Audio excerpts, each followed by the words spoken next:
দেখো আমরা কাউকে যদি প্রশংসা করতে যাই তখন বলি সে হয়তো রান্না করতে ভালো পারে বা ছবি আঁকতে ভালো পারে। আমরা তখন কী বলি যে সে বেশ ভালো রান্না করতে পারে, সে বেশ ভালো ছবি আঁকতে পারে।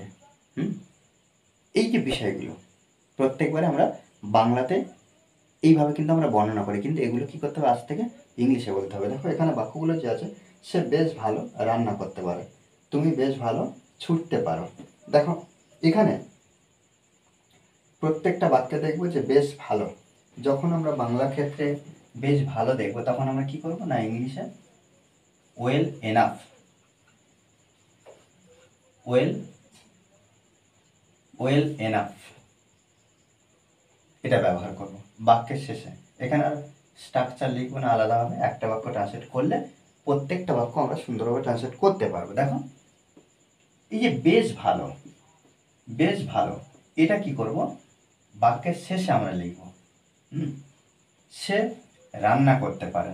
দেখো সে রান্না করতে পারে, আমরা যেমন সাবজেক্ট ভার্ব যেভাবে আমরা একটা সিম্পল সেন্টেন্সের উপরে ট্রান্সলেট করি সেভাবে করব। লাস্ট পজিশনে আমরা কী করব ওয়েল এনাফ বসিয়ে দেবো। দেখো সে অর্থাৎ সি ব্যবহার করতে পারি, বা কোনো সাবজেক্ট যেটা পাবো আমরা সেটা ফার্স্ট টাইম বসে দেবো। সে রান্না করতে পারে, তাহলে এই যে পারে একটা সক্ষমতা, তাহলে এখন আমরা কান ব্যবহার করতে পারি, কান সি কান, সে পারে কি রান্না করার কথা বলেছে, আর কুক। আর এই যে কানটা, এই যে কান এটা কিন্তু একটা মডাল ভার্ব। আর মডাল ভার্বের পরে সবসময় যে ভার্বটা বসে সেই ভার্বটা V1-এ, অর্থাৎ মেন ভার্বটা যেটা বসে সেটা V1-এ, বা আমরা ভার্বের যে মেন রূপটা মূল ভার্বটা সেটা আমরা বসাবো। এটা আমরা জানলাম যে মডাল ভার্বের পরে মেন যে ভার্ব বসে সেটা মূল ভার্ব অর্থাৎ V1 বসতে হবে। এবারে কি এখানে যে সি ক্যান কুক, সে রান্না করতে পারে, সে রান্না করতে পারে বেশ ভালো। এবারে কিন্তু কি করব ওয়েল এনাফ বসিয়ে দেবো। ওকে, তুমি বেশ ভালো ছুটতে পারো, তাহলে এখানে you can run, you can run well enough.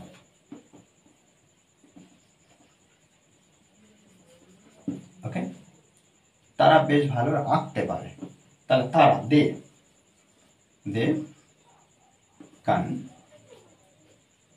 কান তারা পারে কি পারে আঁকতে, তাহলে পেইন্ট PAINT পেইন্ট, তো দে কান পেইন্ট তারা আঁকতে পারে বেশ ভালো ওয়েল এনাফ।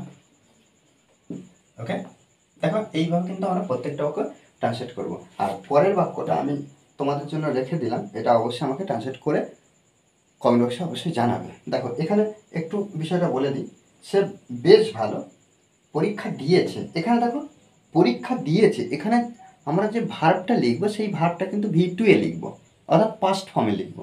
ওকে, অবশ্যই কিন্তু একইভাবে প্রত্যেকটা বাক্য যেমনভাবে আমি করলাম একইভাবে এটা কিন্তু ট্রান্সলেট করে আমাকে অবশ্যই কমেন্ট বক্সে জানাবে, কারণ আমাদেরকে প্র্যাকটিস করতে হবে, প্র্যাকটিসের বিকল্প কিছু নেই। ওকে, আর এই ক্লাসটি যদি ভালো লাগে অবশ্যই লাইক কমেন্ট শেয়ার, আর যারা এখনো পর্যন্ত এই চ্যানেলটি সাবস্ক্রাইব করেননি তারা অবশ্যই চ্যানেলটি সাবস্ক্রাইব করে পাশে থাকবেন। Okay, thanks for watching this video.